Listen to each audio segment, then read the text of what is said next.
Shalom sahabat penjunanku pelitaku, selamat malam. Sebelum kita mendengarkan dan merenungkan firman Tuhan, mari bersama-sama kita memohon pimpinan Tuhan dalam doa. Bapa di dalam surga, Bapa yang maha besar dan maha mulia, terima kasih Bapa, hanya karena anugerah dan kasih yang boleh Bapa berikan kepada kami. Sehingga sepanjang hari ini kami boleh melakukan apa yang menjadi tugas dan tanggung jawab kami. Terima kasih kami boleh merasakan akan pertolongan Tuhan di dalam setiap aktivitas kami. Dan malam hari ini sebelum kami beristirahat, kami rindu untuk mendengar kebenaran firman-Mu. Firman yang akan menjadi kekuatan, firman yang menjadi penuntun, bahkan firman yang menjadi penghiburan bagi hati kami. Kami menyerahkan seluruh waktu ini ke dalam tangan kasih Tuhan. Berbicaralah Bapa, berikanlah kami hikmat dan pengertian. Di dalam nama Tuhan Yesus kami berdoa. Amin. Pembacaan firman Tuhan pada malam hari ini terambil dari kitab Pengkhotbah 7 ayat 8 dan 9. Akhir suatu hal lebih baik daripada awalnya. Panjang sabar lebih baik daripada tinggi hati. Janganlah lekas-lekas marah dalam hati, karena amarah menetap dalam dada orang bodoh. Judul renungan bagi kita saat ini adalah masalah dengan kemarahan. Sahabatku yang dikasihi Tuhan Yesus, seorang wanita bernama Nancy menggunakan ayat-ayat dari 1 Korintus 13 untuk membantu mengatasi rasa frustasinya terhadap kehidupan keluarga yang dipadati dengan kesibukan. Ia menyebut ayat 4-7 sebagai daftar kasih, dan ia mengacu pada daftar itu tatkala amarah memenuhi hatinya.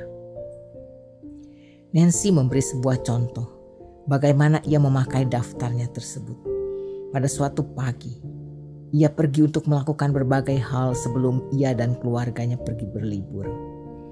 Saat itu suaminya Bill sedang berada di rumah sambil menjaga anak-anak dan mempersiapkan segalanya agar mereka dapat berangkat lebih awal siang itu.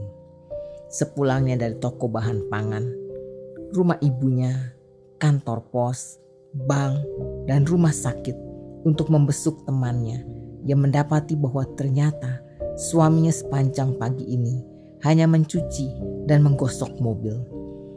Padahal hal tersebut tidak mereka butuhkan di dalam perjalanan. Melihat hal itu, Nancy menjadi marah dan melontarkan kata-kata yang kasar kepada Bill.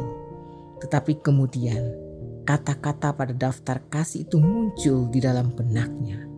Kasih itu sabar, kasih itu murah hati. Ia berdoa, kemudian meminta maaf kepada suaminya atas ledakan amarahnya tadi. Bill mengatakan bahwa ia pun menyesal, dan siang itu mereka berangkat berlibur dan hanya terlambat sedikit. Tidak ada hal baik yang dihasilkan dari kemarahan. Firman Tuhan hari ini memberitahu kita bahwa orang yang pemarah adalah orang yang bodoh, yang hanya akan menimbulkan masalah bagi dirinya sendiri dan mendatangkan dosa. Dan tentunya sebagian besar dari kita cenderung menghindari orang yang marah karena hati mereka sangat mudah berubah. Mereka bisa meledak kapan saja, dan inilah yang membuat orang lain tidak ingin berada di dekat mereka saat mereka marah. Sahabatku, marilah kita berhati-hati agar kita tidak jatuh ke dalam dosa dengan membiarkan amarah menguasai diri kita. Sebagai pengikut Kristus, kita didorong untuk hidup dalam kasih, tidak egois, tidak mudah tersinggung atau sensitif, sama seperti yang Kristus lakukan. Jika suatu saat Anda sedang marah, ingatlah teladan Kristus. Ambillah pilihan untuk mengasihi dan bukan hidup dalam kemarahan. Apakah Anda tengah kesulitan menghadapi kemarahan Anda?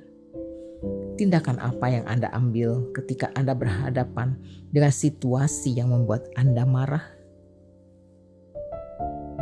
Mari kita bersatu di dalam doa. Bapa Surgawi, ampunilah kami karena lebih sering melampiaskan rasa frustasi dan kemarahan kami daripada mengendalikannya.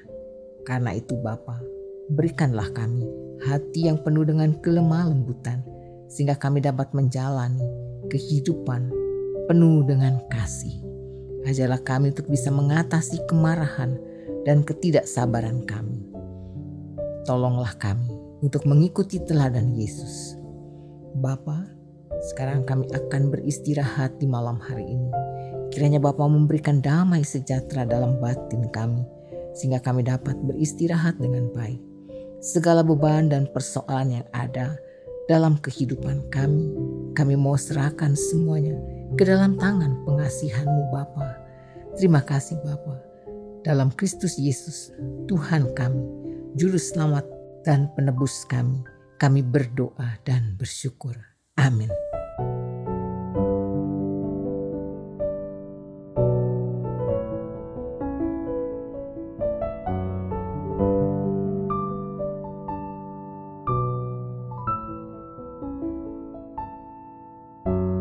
Tak sebatas lagu, tak sebatas perlu, ku datang Tuhan. Tak hanya berkat-Mu menyentuh hatimu, rinduku Tuhan. Selidiki hatiku,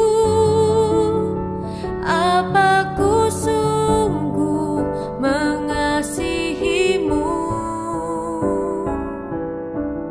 Tuhan, ini yang ku punya, kehidupan yang telah Kau beri. Kasih-Mu buatku mengerti, hidupku ini lagu cinta untuk-Mu. Tuhan, ini yang ku punya, kehidupan yang telah Kau beri. Kasih-Mu buatku mengerti, hidupku ini lagu cinta untuk-Mu. Kasih